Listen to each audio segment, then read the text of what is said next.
The next panel is one that's I really love, but I'm very critical about because when we started this conference in 2023, and remember, 2023 was just people starting to get their legs around AI, right? Because when OpenAI did their thing in November 2022, going crazy, having fun, I vowed that this conference is the KM&I, and I did not stand for AI. KM&I is innovation. And I vowed that the conference was not an AI conference. Even at that time, in October 2023, there were tons and tons of AI conferences. And I said, we can do some AI content, but this is the KM and Innovation Conference. So this is not going to be just another AI conference. When we do one, it's going to be, what do we call it? No hallucinations, firms that are using real AI, or something along those lines. And we did it again in 2024. And this year, we're doing another AI conversation. And the spirit is continuing. This is not about hype. This is not about, just doing the same old thing. These are firms and people who are doing real AI stuff, good stuff. So I want to bring this panel up. Come on up, folks. Reema, Keith, Christopher, and Melissa. Correct. And I can tell you from the prep on this call, have a seat, that these folks are doing the real stuff. Make yourselves comfortable. I'm going to let you take it from here, Melissa, and introduce the panel. And thanks for doing this again this year. So thank you so much. Thanks for having me. Appreciate it. And here's the clicker. Oh, you have a couple of slides, I think. Oh. One or two, I think, if I recall correctly. All right. Thank you so much, folks. Great. Thank you. Thank you, everybody. My name is Melissa Morrison, and I'm a director of large law for LexisNexis, focusing on our large law firms and our law school market. I focus primarily on our content and practice area strategy, both as it pertains to AI and otherwise. I also lead a team of LexisNexis KM attorneys that collectively represent essentially all of the practice areas that impact large law firms. So a lot of what my team and I have been doing over the last few years is really serving as a bit of a liaison between our product teams and our customers to ensure that we're building AI solutions and tools that meet the needs of a bankruptcy attorney and a labor and employment attorney and an M&A attorney. So really partnering with our customers to ensure that we are meeting your needs. A large part of that is education, AI education generally, and AI education as it pertains to the nuances of each of those practice areas. Quick plug, November 16th, my team is hosting a webinar on AI education specifically geared towards KM attorneys. So please feel free to stop by our table where you can find a QR code to sign up for that webinar, which we're really excited about. I'm very honored to be here today to moderate this esteemed panel, of which I will turn things over to you to introduce yourselves. Sure. Keith Maziarek, I head up pricing and LPM at Katten. I've been there 7.5 years now. It's crazy how time flies. Before that, I spent 2.5 years, about 2 years at Perkins Coie as one of the first client value roles in the industry. So that was a lot of fun to kind of be involved in that dimension of what some of these functions are. Prior to that, I spent 10 years at DLA Piper, the majority of which was spent launching their first pricing, LPM, profitability sort of modeling and functions there. So I have a long history in sort of this space. As it relates more sort of directly to what a lot of the content is here in subject matter, I work extensively with our innovation team. We source projects for each other. A lot of times I'm working directly either with clients or with individual partners that are working with their clients, and clients come to them with questions. Well, what can you do with AI for this? Or there's some level of price sensitivity for this particular work. What can we do to incorporate new ways of doing the work? Actually, they don't even ask me that. They say it's price sensitive, and I say, well, what can we do to incorporate new ways of doing some of the work to run some of the cost or else bring some more efficiencies to it? So in that way, we source a lot of projects for our innovation group. And conversely, they have the same questions or they have the same conversations. Partners will come to them and say, or they'll go to partners, they'll say, we've got this capability or we've identified this use case. This seems to impact your particular work streams. Here's how we could envision that. And the next question is, well, how do we monetize that? How do we commercialize that to our partners, so, or I'm sorry, to our clients. So I do a lot of work in that space. One quick plug too, another hat that I wear, co-founder and board member of Legal Value Network, which if you're in here, that's really dealing with the commerciality of legal services, so all business of law functions. Cover a lot of, it's just an industry group. We cover a lot of related subject matter. So I deal with this as a sort of a passion project as well as my actual job that I'm supposed to be doing. So anyway, longest introduction ever. Sorry, I'll turn it over. Great to see you all. My name is Reema Shah. I'm a partner at O'Melveny's New York office. My practice focuses on AI litigation and strategic counseling. And before joining the firm, I spent several years in government at both the White House and the Department of Commerce, where I was the Deputy General Counsel, focusing on AI and advanced technologies, and practiced at another firm before that doing litigation. A lot of what I do involves counseling our clients on the strategic issues they're confronting, both pre-litigation counseling, risk management, compliance issues, and partnering very closely with our in-house knowledge and innovation team on ensuring that the advice and guidance and risk management principles that we are offering to our clients and opportunities that we're identifying for them are things that are reflected in our own work as well, and making sure that those two cohere. And so looking forward to this conversation. Great. And my name's Chris Potter. I am the A Director, Legal Operations at Johnson & Johnson. I've been there for over 20 years, so no point in talking about what I did before then. So, we'll get more into this, but certainly it's my group that helps to assemble our outside counsel guidelines and how they're updated, including the new language that we have around the use of AI and what we expect from our law firms, but that's sort of just scratching the surface, right? So I think part of this discussion today will really be getting into how we are thinking about it from the client side, and some of the questions that we have, some of our concerns, and also expectations in terms of how engagements are formed and pursued in a going forward manner. So we know this is all sort of net new to everybody. Ways of changing are rapidly evolving. We're trying to keep up with it. And certainly we have a lot of awareness at Johnson & Johnson and the law department about the risks and the opportunities associated with that. So this is a robust conversation that's certainly happening internally at our company and obviously externally with all of our partners and firms. So thanks for inviting me. Thank you. That's really the perfect segue to the first topic I wanted to discuss. We're obviously 3 years in now. AI is evolving rapidly, and as AI evolves rapidly, so do our client expectations. So does the level of sophistication within our law firms and within our client base. Clients are starting to ask more difficult questions, sharper questions, and to demand clearer answers. So I figured, Chris, why don't we start with you? Let's talk about your perspective from the client side of things.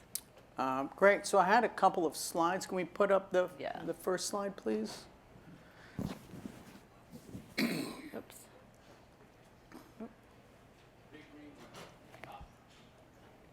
There we go. Oh, there we go. So this is just a snapshot of what we see, and obviously what you see, and things that are sort of topical, swirling around in our industry.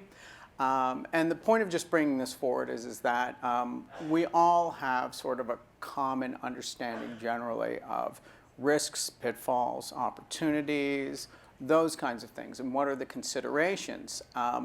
And we can see certainly in here how that's bubbling up in different ways. I think the one in the top corner there, law firms cagey about their AI use, how they bill it, rankling, legal departments.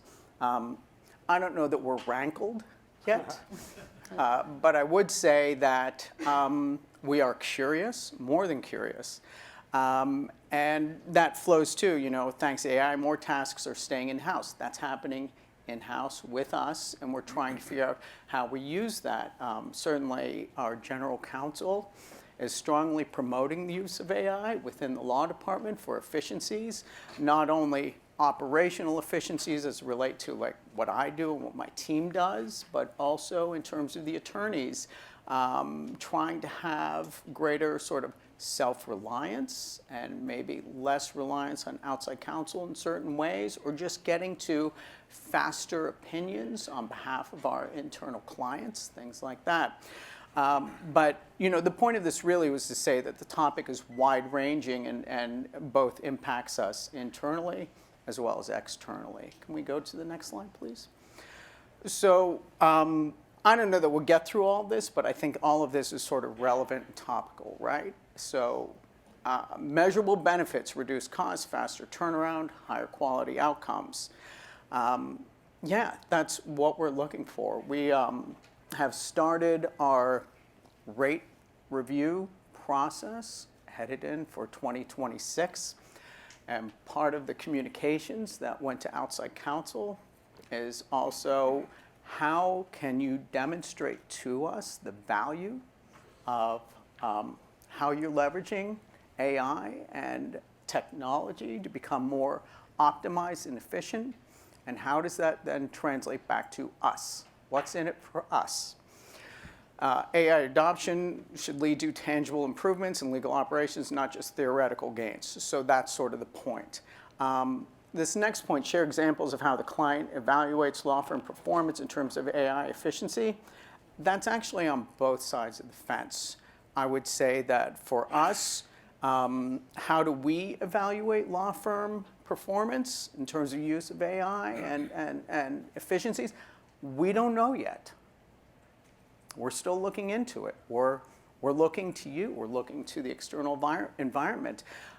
What is best of breed? That's what we're looking to find out and help to define that, because it's evolving so rapidly. What is the historical context? We're making the historical context as we proceed in these next years. The next one, having a dialogue. So this is really important in terms of like when we engage now, AI is going to be a topic of conversation, certainly on both where there's a robust set of routine matters, right, that are a little more commoditized. Where's the benefit coming in there? And then on bigger, more strategic matters, maybe bet the company matters, still understanding how are you using AI, where and when. What failures have you experienced? What doesn't work? We expect trial and error. So let's hear about the error too. That informs us and it gives us a better context about what good looks like. What is opposing counsel doing with AI? That's a big one. So I recognize that, for example, in this room, there are firms that are in J&J's stable, and then there are firms that represent some of our competitors in the marketplace. We want to know what everybody's doing, and especially in terms of opposing counsel in creative ways that we then have to adjust our own strategy to make sure that we're not getting outmaneuvered, either tactically or even financially. The implications of AI's impact on procedural law, discovering to trial prep, right? So discovery started, 15, 20 years ago. They were making all kinds of improvements and things like that. But now with Gen AI and things like that and LLMs, we're moving into a whole new phase of what the possible looks like. And so we want to know at each stage what could be done, what are the opportunities, and what is that risk profile? And then lastly, planning for the future. This is an interesting one. Should the client have access to the firm's AI?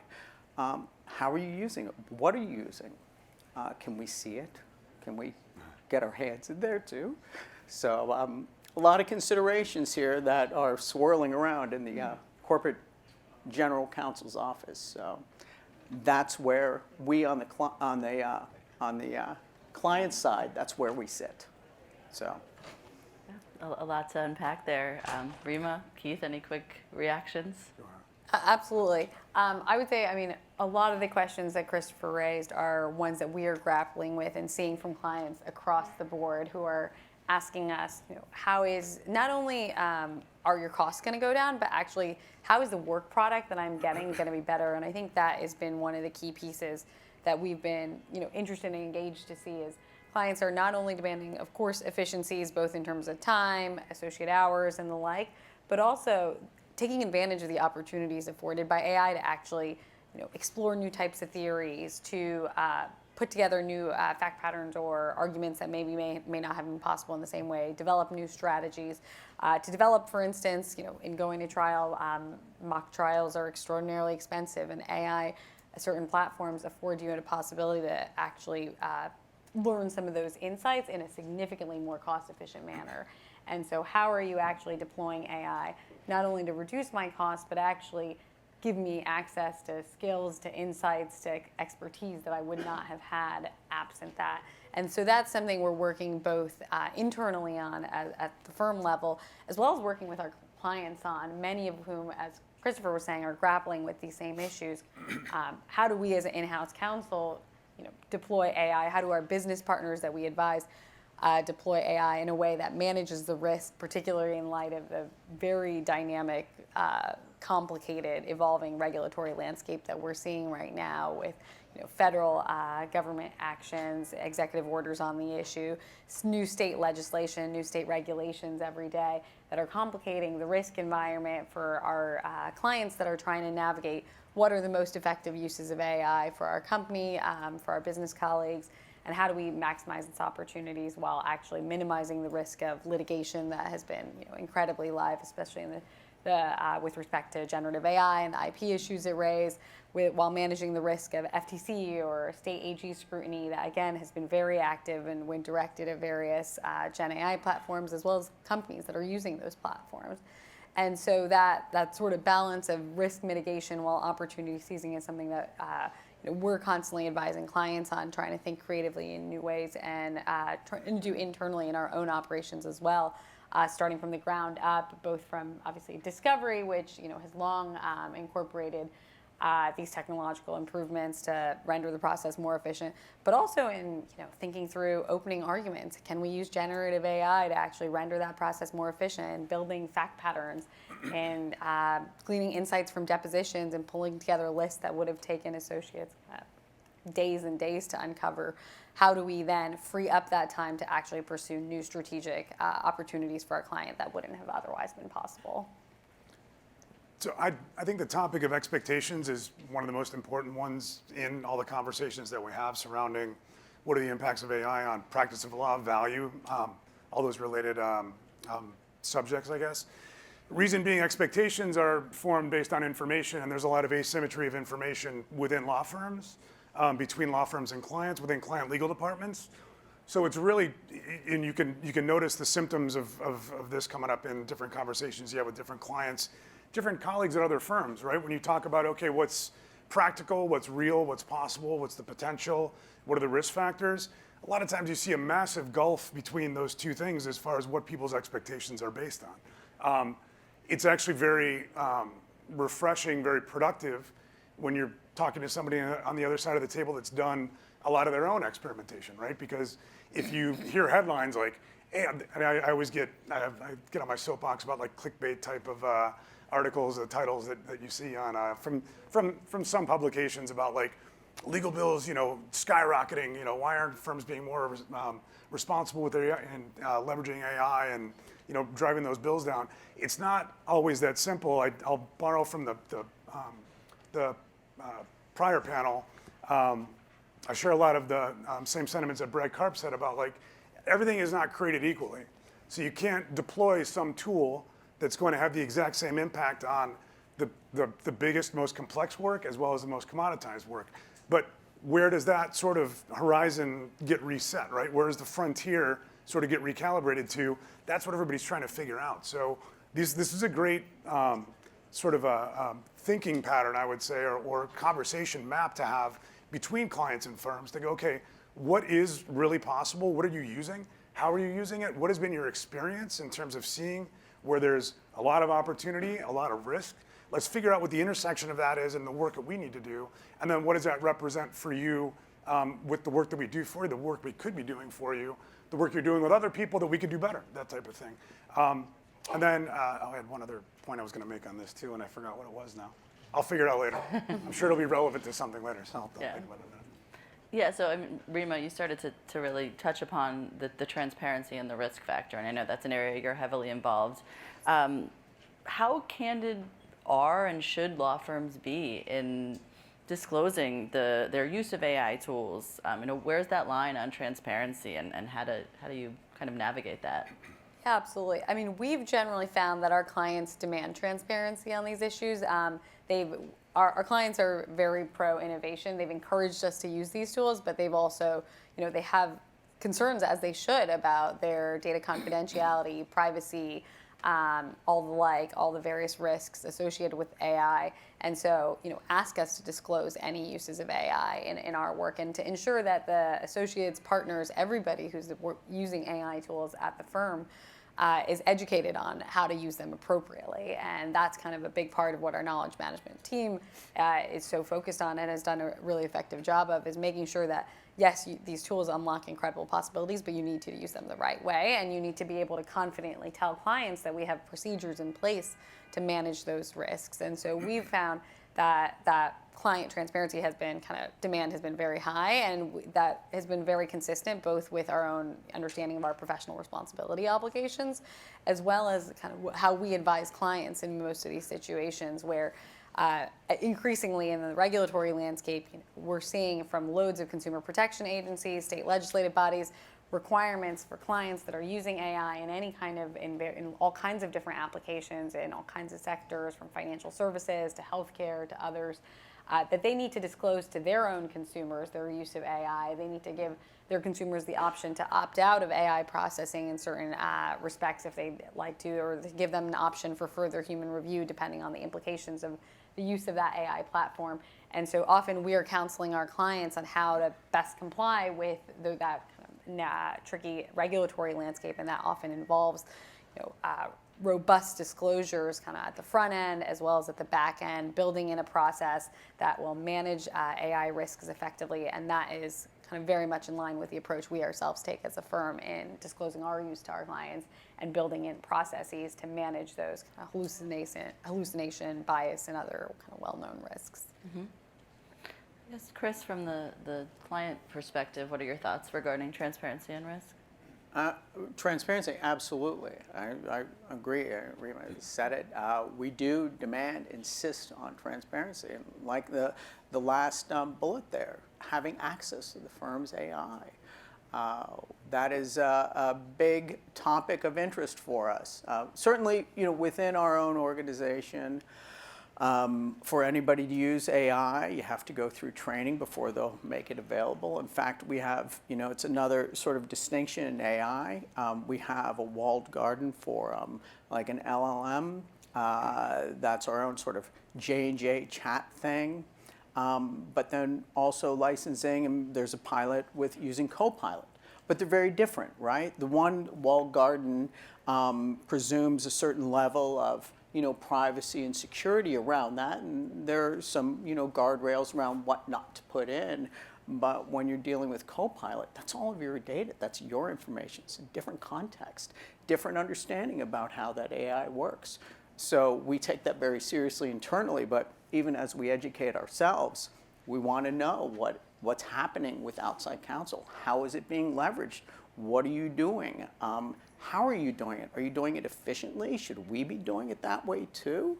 A lot of consideration certainly for us, but the transparency thing, that's a big one. Yeah, absolutely. I think another big part of what we are all grappling with is, how do we measure success? How do we measure the value?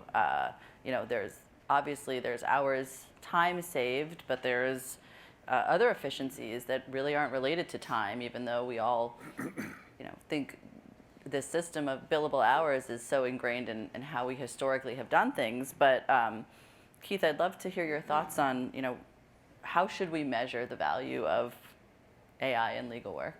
So I'm glad I lost my train of thought on the last one, because it was this topic that I was actually going to talk about. I knew that. That's why. Yeah, I appreciate it. Yeah. Confuse them a little bit, get them off track. But value to me is one of these very sort of abstract concepts, right?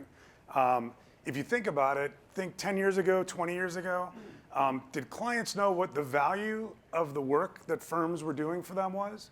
Or did they know what the price was as a function of inputs, as a function of manual labor, and as some sort of loose concept or construct around what efficiency should look like, right? It's never been a crystal clear thing that now we've sort of broken the crystal and we have to pick up the pieces and reform into something else. So not to be cynical or sound cynical, but this just made it that much harder to kind of frame priority and value type conversations because unfortunately, I think historically, both sides of the table, regardless of whether or not they want to admit it or how comfortable they are with it, there is just this association with how many people did it take to do this and how much time did it take and why did that person do that thing, right? When you start clearing the decks of what those considerations are, you're really kind of floating out there with really no way to ground your discussions, right? So I think that as much opportunity as you see with what new technologies, processes, capabilities can add to what all sort of thought work is, and all professional services and related fields, you really have to have a better grasp on what are the levers of value generation that I use to define what this is worth to me, right? There's qualitative and quantitative levers. I have a slide that I do sometimes. It's got a bunch of those things listed out, and you could almost, it's potentially sometimes productive to go through some of those levers and talk about, well, what do you care about? Like, why is this important to you? What impact or risk does it have on your business to do this right? How much is it worth to do this right versus what's good enough? Like those type of things, understanding how you can start framing the value conversation that way. Another important component to consider in these discussions is just because it's done faster now by something that seems automated, there's a lot of complexity and complication and expertise that goes into making it faster. So if you don't have the same 5 associates doing 20 hours of work each now, you've got something else that does 80% of the work in 30 minutes, and you still need to spend 3 hours reviewing, revising, going back and forth. You've saved a lot of manual time, but all that, 20 or whatever that number of hours that I said got cut out of that is the product of very complicated, thoughtful work in leveraging and configuring very sophisticated technology to make it work so that it's of the level, the caliber of quality and expertise that you would expect from those firms, or else it's not worth anything anymore, right? So there's sort of this conflated conversation that happens where it's like, oh, it's faster, so it should now be, this always makes me laugh and I get on my soapbox about this too. For years, I've heard clients tell me, we don't buy hours, we buy results. I don't care how much time it took you, I want the end product. Okay, but I'm billing you based on how much time it took me to do it, and you're fine with that, right? Now I'm telling you, I'm giving you the same end product. It might be better. I'm gonna give it to you faster. And the first question I get asked is, how many hours did you save with AI? So now there's a real focus on hours, whereas before that was just a very marginalized sort of thing. I don't want to talk about those things. So we really need to come to grips with how we think about that. The last thing I'll mention about this in terms of very simple frameworks, but ones that are somewhat relevant to think about, the old sort of adage or framework of cheap, fast, and right, you can only pick 2. So if you want it to be cheap and you want it to be fast, it might not be right. If you want it to be fast and you want it to be right, what's the one you didn't get to pick? Cheap. That's a very good representation here, at least for now, because I think we're still at a very early stage in the maturity of a lot of these functions, a lot of these tools, a lot of the capabilities that are out there. And if I put on my legal tech founder hat, I have no incentive to do that for commoditized, super cheap prices because it's not easy stuff that I'm offsetting manual labor from. It's not easy to develop these things. It's not easy to make them correct. It's not easy to get market share. It's not easy to retain that market share and keep attracting the talent to make those things, to make all these tools as effective and productive as they can be. So I can go on for a while about these things, but just the comments or reflections that I have are just based on different. I'm fortunate to have a lot of conversations with people in multiple different dimensions of the industry and different roles within those different stakeholder groups. So firms, clients, providers, you name it. So it's interesting to hear different perspectives and ideas, and then try and weave them together and figure out what is really happening if you try to take a step back. So, yeah, I could opine on these things for a while, but I will stop now. So.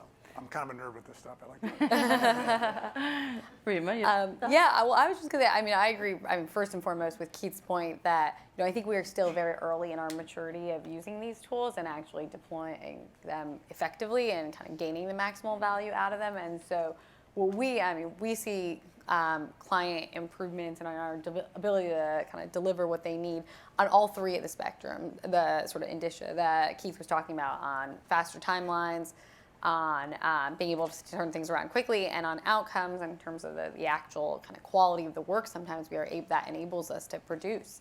But those vary depending on the context, kind of in which we are able to use certain tools, the task that we're using AI for, what it's best suited for, and how effectively our associates and our partners are actually able to deploy it in developing kind of a set of questions for oral and for a mock oral argument, or testing the strength of certain arguments for a brief. Its ability to be effective on each of those three kind of spectrum, on each of those 3 points, we've seen in different use cases, but not always at the same time. And so we are very much still in the experimental phase of kind of figuring out how do we actually start to standardize the use cases that we're seeing, where we can confidently expect that for this type of work, this will significantly reduce the time amount for a first draft, or for this type of work, this will actually enable us to do new types of, to deliver new types of client insights that we would not have been able to before, such as in the trial context. And in line with that, I think we're also starting to experiment with how do we use these tools more effectively, and how do we build them to actually be more tailored to what we need and what our clients need. And so something we're starting to think about is whether to actually develop, to work with developers to train, to fine-tune models on essentially our own internal work product on certain, with approval from clients, certain client work product in partnership with clients, if that can actually build them, help fine-tune model that is more effective at producing what they need. And so that work is very much still starting, I would say, that level of partnership with clients to really develop the next generation of products that are specifically tailored to unique climate demands, to clients that weigh risk and reward differently, that have different priorities and different outlooks on different risks, and kind of building in a fine-tuned model that actually can take account of our past work product for that client, our insights based on that, and then deploy it more effectively. And that is kind of where we see the next generation of kind of value potentially being unlocked. Great. Well, not to get too philosophical here, but it's hard to know what things are going to look like a few years from now. But imagine a world where AI essentially handles everything that right now humans are handling. Perhaps it's a world where humans are only focusing on the highest value work. What does that world look like for firm and client relationships, firm dynamics, and what's really a realistic landscape if that's the direction we're moving in? All right, so I'll try and not take up the next 3 hours talking about this, 'cause I thought about this a lot too.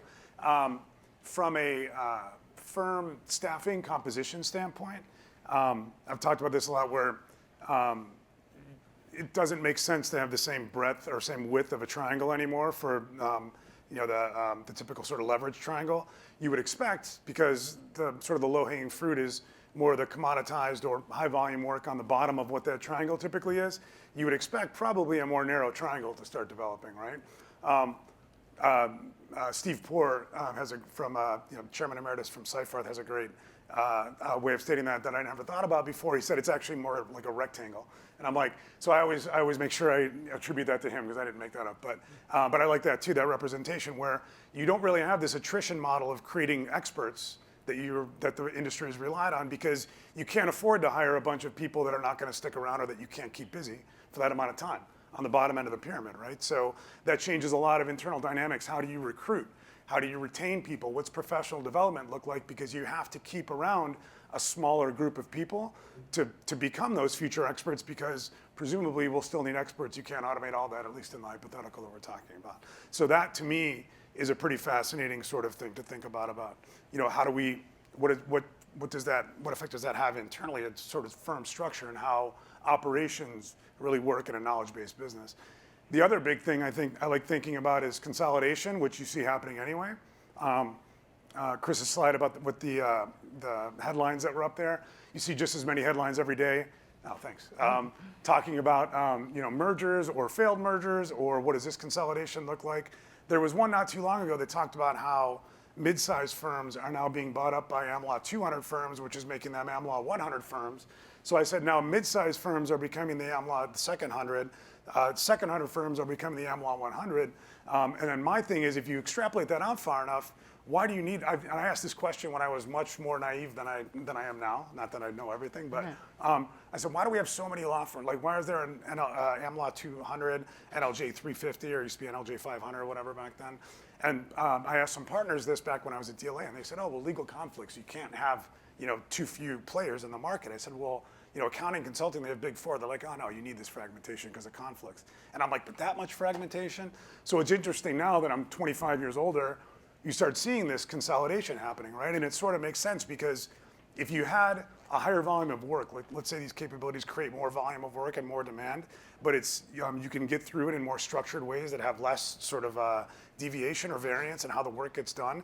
You can create bigger factories to do this extra amount of work that have their own sort of branded way of doing that work, right? In that case, you're not going to be able to have as wide of a field of competitors that can actually really be competitive against each other in this field. It's going to be a much more consolidated field because just the economics of the cost structures and the competitive dynamics won't allow for that hyper fragmentation. So I would expect that if we see the continued development and evolution of what the capabilities are, you're not going to get to the big four in law firms, but you should get to at least the big 40 or something like that, right? And then sort of a mid-sized segment that's much more focused and consolidated than it is now. So if you ask me to get sort of philosophical on it and look into the future, those are the kind of things that I think are pretty interesting to consider as far as what the direction is and where those things head based on what some of the levers and factors are now. So. Reema? I want to give Chris a chance to jump in since I know he hasn't had a. Okay, well, I would suggest that value exists on a continuum, right? And so, we think about things like, certainly from the client side, the easiest equation is, well, time is money, right? So in response to, what you raised about that. But backing away from that, also we do AFAs, right? So we've got, most of our matters are still time and expense, but some of the really big ones in mass tort product liability, we've got AFAs engaged there. And so, but ultimately, that value, what is the value of bet the company? Well, that's just win at any cost, right? What is the value of, yet another IP patent prosecution, in this country, in that country, in that country? Okay, so that's more commoditized, right? But all adding value, but in different ways. So it does exist on a continuum, and that's understanding what is the interplay between AI, leveraging outside counsel and expectations, and then, internally, how are we adapting to it? Because sure, we expect outside counsel to evolve, right? But we have to evolve too. And so we're always looking to see, how can we make ourselves more efficient, more effective internally for controlling costs, for selecting the right firms? Certainly, that consolidation of firms sounds great, but I know there are lots of firms we won't use because we're conflicted out, right? So just by nature of the marketplace, it dictates there has to be a number of competitors in there, and maybe even that will shift as the whole marketplace shifts as technology advances anyway. But I think the greater point is that we're sort of evaluating all of these things in transit, right? We're building the plane as it's flying when we think about, okay, how do we engage in these matters on a going forward basis with outside counsel? What is the conversation you have for those product liability matters? What is the conversation you have for that DOJ matter? And where does AI interplay? And then how do we engage with the firm? And then having those expectations, because it's not going to be cookie cutter, right? But there is this emphasis on, but it's got to be more efficient somehow. and how do we take advantage of that efficiency? And so that's really the way that we're positing around this conversation on AI. I mean, obviously around everything else about the pitfalls and, is it, aligned and is it being managed correctly and legal and ethically and everything else, but really we're thinking about it in that very sort of outcomes-based context that goes just beyond, getting a good ruling, getting a good result, but also how we got to that result. So, and that bifurcation is kind of certainly something that we are thinking about at law firms as well, with sort of between the company litigation, strategic litigation of higher value versus that more commoditized work that has the greater possibility of being automated by AI, and how do we kind of position ourselves as a law firm and continuing to demonstrate our strength in and the insights and expertise we can offer to clients in that more strategic litigation and that higher value service than what our competitors can. And that's something that we are actively training our associates and our junior lawyers on as well. Not only how to use AI effectively, that is one big piece of our training that I think will increasingly become instantiated, but also then how to build that judgment, how to build those analytic and strategic skills that are ultimately going to be even more important in the future law firm model, where even more work is concentrated in that bet the company, higher strategic value litigation and other types of work, than it is that sort of more commoditized outputs. And so that's something that is kind of ongoing within the firm as active decisions, I think, are going on across the industry. Yeah, absolutely. Well, I wanted to thank Chris and Keith and Reema for your time, and thank everybody here as well.